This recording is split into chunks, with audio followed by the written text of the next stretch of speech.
सम्मानास्पद आज आयोजित सभार सभापति महोदय वरिष्ठ विचारक मंडली उपस्थित मोर छोट बड़ भाई और भौणी मैंने तथा मोर सहपाठी और सहपाठिनीगण प्रथम मु समस्त को मोर अंतरभरा हार्दिक अभिनंदन और शुभेच्छा जनाई जगतर नाथ श्री जगन्नाथ परे आपण मानकर तथा सारा विश्वर मंगल कामना करी मोर वक्तव्य आरंभ करुछि।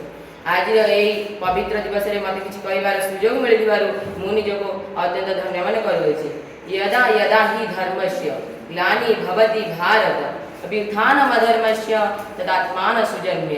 अर्थात जितेबाला संसार मध्य अज्ञान नामक तथा पापीर जितेबाला पाप ये संसार मध्य बढ़ी चले से जन्म नियंती महापुरुष तथा महामानव। से ही भाव में अक्टोबर मास 2 तारिख में गुजरात पोरबंदर ठारे जन्म ग्रहण करते आम जातिर पिता मोहन दास करमचंद गांधी। से जड़े केवल जातिर पिता नुहति से अहिंसार प्रतीक। केवल एतिकी नुहे जितेबाला आम देश स्वाधीन है से मुख्य भूमिका ग्रहण करते। केवल ये नुहे जितेबाला आम परिवेश सुरक्षा कथा आसे से आगे चलती एवं से जीवन व्रत भाव ग्रहण करते मानव सेवा ही माधव सेवा बोली से जीवन में ग्रहण करते एवं से सदा सर्वदा किभली भाव में लोक मान सेवा करेंगे से प्रति आगे चलते। एवं केवल ये नुहे केवल आमर जातिर पिता भाव से प्रसिद्ध नुहति से आम पिला बापू बोली डाकती। केवल से आम देशपाई केवल लड़ी ना आम जाति तथा निज देशपाई से निजर वकिलाती चाकरी छाड़ी निज देश तथा जाति आगे आसते। केवल से जड़े मानव नुहति से महामानव।